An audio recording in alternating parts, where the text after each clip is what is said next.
Hello, and thank you for joining me for a quick overview of ICD-10 for orthopedists. As everyone knows, ICD-10 is coming.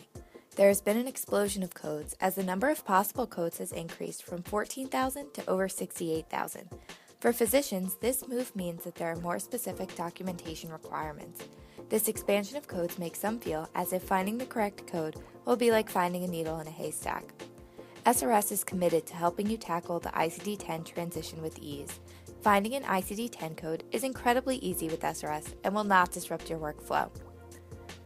To demonstrate this, I will take you through determining the new ICD-10 codes for 3 common orthopedic diagnoses using our clinician-friendly ICD-10 Easy Code Search. First, I'll open up the Diagnosis app and start with something easy, lower back pain. I can search by the name of the diagnosis, either a technical or familiar name, or by ICD-9 code. Here, I'll search using the common abbreviation LBP.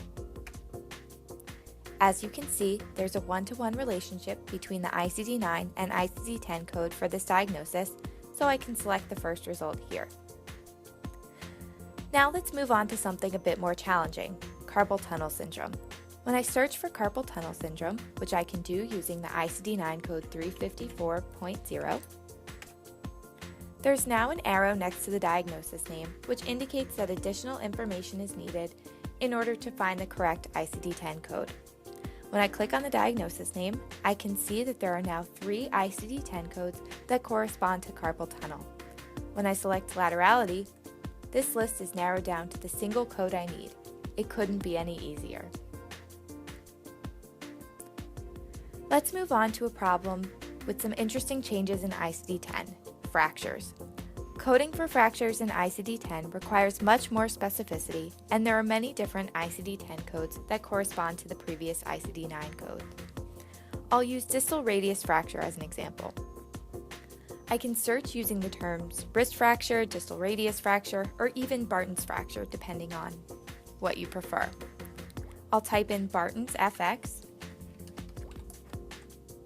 and again, I see there's an arrow next to the diagnosis name.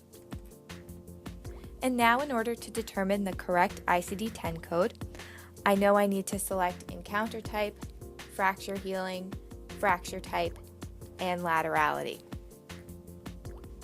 And with that, I get the exact ICD-10 code, and that's it. With the SRS ICD-10 Easy app, finding the correct ICD-10 code is quick, easy, and productivity focused. Thank you for viewing this video, and please contact us if you would like more information.